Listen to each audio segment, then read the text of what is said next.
নমস্কার বন্ধুরা, আমি মনিকা। তো আজকে একটি কুকুরের গল্প, লালুর গল্প আপনাদের সাথে শেয়ার করছি। তো আমি বেসিক্যালি রাস্তার কুকুরদের, অসুস্থ কুকুরদের আমি ট্রিটমেন্ট করি, দরকার হলে তাদের বাড়িতে আনি। তো সেরকমই একটি কুকুর লালু। তাকে আমি সুস্থ করার জন্য কি করেছি আজকে ছোট্ট করে যতটা সম্ভব বলার। জার্নিটা 2025 সালের নভেম্বর মাস থেকে শুরু হয়। এই যে 2025 সালের নভেম্বর মাসে এভাবে লালু রাস্তায় পড়েছিল দমদমে। আর এটা 2026 সাল যখন আমি লালুকে ছাড়ি আবার সেই এলাকায়, এই জুলাই মাসের শেষে। তো পুরো জার্নিটা বলি। লালুকে তুলে আনি, এই মেয়েটি, এই যে দেখছেন, এই মেয়েটি আমাকে ফোন করে জানায়। প্রথমে স্টেট অ্যানিম্যাল হসপিটাল সল্টলেকে ওকে নিয়ে যাওয়া হয়, রাস্তা থেকে তুলে নিয়ে। সেখান থেকে ওকে ট্রিটমেন্টে স্যালাইন দিতে বলা হয়। তো স্যালাইন রাস্তায় রেখে দেওয়া সম্ভব না, উঠতে পারতো না, এই যে দেখুন, ও হাঁটতে পারতো না, খেতে পারতো না। তো ওকে স্যালাইন দেওয়া, ওকে এই যে এক্সারসাইজ করানো। কী কারণে হয়েছে, প্রথমে বলা হয়েছিল যে ওর কোনো অ্যাক্সিডেন্টের জন্য এরকম হয়েছে। পরে ব্লাড টেস্ট করে বোঝা গেল যে এটা ওর হেমাপ্রোটোজোয়া আছে ওর, এবং হেমাপ্রোটোজোয়া থেকেও অনেক সময় প্যারালিসিস হয়। তো হেমাপ্রোটোজোয়া থেকে হয়েছে। হেমাপ্রোটোজোয়া থাকলে ইভেন ব্লাড কাউন্টও খুব কম থাকে, মানে হিমোগ্লোবিন কমে যায়। তারপরে প্যানক্রিয়েটিক, লিভার এইসবের ইস্যুও দেখা দেয়। তো ওকে আমি প্রথমে, যেহেতু রাস্তার কুকুর, আমি চট করে একদম যে আমার ছাদে যে রুম আছে সেখানে দিতে পারিনি, কারণ আমার অন্য কুকুররাও আছে। তো ওকে আমি আমার গ্যারেজে ফার্স্টলি রেখেছিলাম। এই দেখুন, ওখানে রেখেই ওকে মোটামুটি খাবার দেওয়া, ওকে ওষুধ দেওয়া, ওর ফিজিক্যাল এক্সারসাইজ করানো, এই ট্রিটমেন্ট শুরু হয় সল্টলেকের ওই অ্যানিম্যাল হসপিটালের ডাক্তারের নির্দেশে।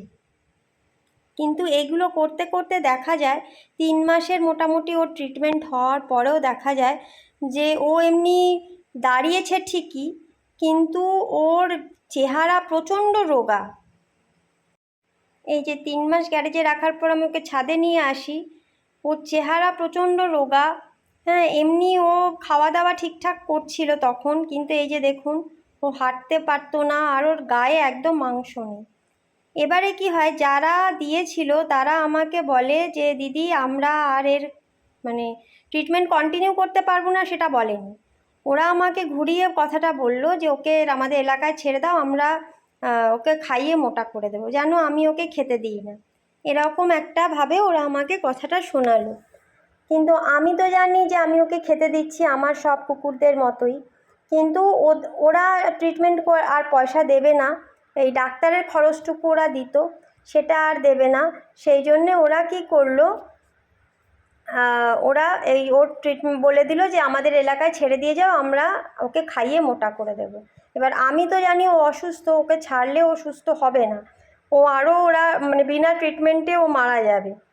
তো তখন আমি কি করলাম, অ্যানিম্যাল হসপিটালে, এই যে দেখুন, আমরা গেছিলাম নিয়ে, সবই দেখিয়েছিলাম, কিন্তু আমি তখন ঠিক করলাম যে অ্যানিম্যাল হসপিটালে ওকে প্রাণে তো বাঁচিয়ে দিয়েছে, কিন্তু ওর চেহারার ইমপ্রুভ হচ্ছে না। তো তখন, আর এদিকে আমার কাছে টাকা পয়সাও নেই যে ওর আমি আলাদা করে প্রাইভেটে ট্রিটমেন্ট করাবো। তো তখন আমার ক্লায়েন্টদেরকে আমি ওর ভিডিও পাঠালাম, মানে আমার হোয়াটসঅ্যাপ স্ট্যাটাসে দিলাম, যারা আমার কাছে বিড়াল রাখে আমার ক্রেশের, সেই সব ক্লায়েন্টরা ওর চেহারা দেখে ওরা আমাকে ভীষণভাবে হেল্প করেছে, ফিনান্সিয়ালি আমাকে ডোনেট করেছে টাকা, এবং সেই টাকা দিয়ে আমি লালুর আবার নতুন করে ট্রিটমেন্ট শুরু করি, আবার ব্লাড টেস্ট করাই। ব্লাড টেস্টে ধরা পড়ে যে ওর হেমাপ্রোটোজোয়া ঠিক হয়নি, আবার নতুন করে অনেক ওষুধ কেনানো হয়, ওকে ওষুধ দেওয়া হয়। ওর এই যে ডায়েটে অনেক চেঞ্জ হয়েছিল, যে এগ হোয়াইট দিতে বলেছিল, fish, low protein diet, fish, rice and egg white, এরকম করে ওকে খাওয়ানো। আর বাকি যে ওষুধপত্র, ট্রিটমেন্ট, সেগুলো যেরকমভাবে ডাক্তার বলেছিল সেইভাবে ওকে দিতে দিতে দেখা গেল 2-3 মাসে ওর চেহারা প্রচণ্ডভাবে ভালো ইমপ্রুভ করে। এবার যখন বুঝলাম ও সুস্থ হয়ে গেছে, তখন আমি ওকে ভ্যাকসিন করালাম 14ই জুন 2026 সালে। এই যে দেখুন, আমি ওকে ফার্স্ট DHPPIL ভ্যাকসিনের ফার্স্ট ডোজটা করালাম। 2 জুলাই 2026-এ ওর নিউটার করানো হলো, আমার বাড়িতেই ডক্টর এসে ওর নিউটার করালো। এই যে দেখুন, ওকে অ্যানেস্থেশিয়া দেওয়া হয়েছিল সেই সময়। ওর এই যে টেস্টিস দুটো বাদ গেছে। এবার অনেকে বলবেন নিউটার কেন করানো হলো। নিউটার করানোর এটাই কারণ নিউটার না করালে ওরা রাস্তায় যখন ছাড়া হবে, তারপরে ওরা মেটিং করতে যাবে, এই বর্ষাকালে ছাড়া হবে, মারামারি করবে, এবং তাতেই বেশিরভাগ কুকুরের ঘাটা হয়, অ্যাক্সিডেন্ট হয়, এসব করতে গিয়ে মারামারি হয়, একটাকে কামড়াকামড়ি করে। তো সেই সবের থেকে রক্ষার জন্য এই নিউটারটা আমরা করে দিই। যতটা সেফটি বজায় রাখা যেতে পারে রাস্তায়, আমরা সেই চেষ্টাটাই করি। আর এই 13ই জুলাই 2026 এই দেখুন, ওকে আমি অ্যান্টি র্যাবিস ভ্যাকসিনেশনটাও করিয়ে দিলাম লালুর। এই ওর দুটো ভ্যাকসিন হয় কুকুরদের বছরে, দুটো ভ্যাকসিন, আর নিউটার জীবনে একবার, এবং নেক্সট ইয়ারও আবার এই ডেটে ভ্যাকসিন হয়ে গেলে ভালো হয়। আমি চেষ্টা করব যেখানে ওকে ছাড়বো সেখানে গিয়ে পরের বছরও এই দুটো দিনে গিয়ে আবার আমি ভ্যাকসিন করে রাখবো। এই দেখুন, শান্তদি ওকে নিয়ে যাচ্ছে উপরে, মানে ও যে উপরের রুমে থাকতো। খুবই ভালো বাচ্চা ও। এবার 28শে জুলাই ওকে ওর এরিয়াতে আমি ওকে ছেড়ে দিয়ে আসি। এই যে দেখুন, লালু ওর নিজের এরিয়াতে ঘুরে বেড়াচ্ছে। হ্যাঁ, একটু খেতে দেবেন। আমি আমার কার্ডটা দিয়ে যাচ্ছি আপনাকে, যদি কোনো ওর প্রবলেম হয় আমাকে কল করবেন। চিনতে পেরে গেছে ও, ওর এলাকা।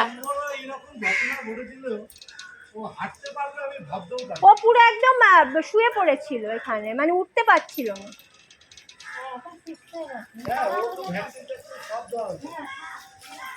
এই যে আজ লালুকে এখানে ছেড়ে দিয়ে গেলাম দমদম। এটা কি জায়গাটার নাম কি? লালবাগান। দমদম লালবাগানে লালুকে ছেড়ে দিয়ে যাচ্ছি। এনাদেরকে আমি আমার ফোন নাম্বার দিয়ে যাচ্ছি, যদি কোনো অসুবিধা হয় আমাকে কল করবে। আশা করি হবে না। ওখানে ওকে ছেড়ে দিয়ে আসার পরে ওখানে লোকাল একটি মেয়ের সাথে আমার যোগাযোগ হয়, এবং সে আমাকে এই ছবিটি পাঠিয়েছে। লালুকে ওরা খেতে দিচ্ছে, তো লালু ওখানে খাবার পাচ্ছে, এটাই অনেক বড় বিষয় যে আমার লালু ওখানে দুবেলা দুমুঠো খেতে পারলেই আশা করি ও ভালো থাকবে। তো আমার কাজ যদি আপনাদের ভালো লেগে থাকে তাহলে আমাকে পাশে থাকবেন, আমার চ্যানেলটিকে লাইক, শেয়ার ও সাবস্ক্রাইব করে আমার চ্যানেলটির পাশে থাকবেন। ধন্যবাদ।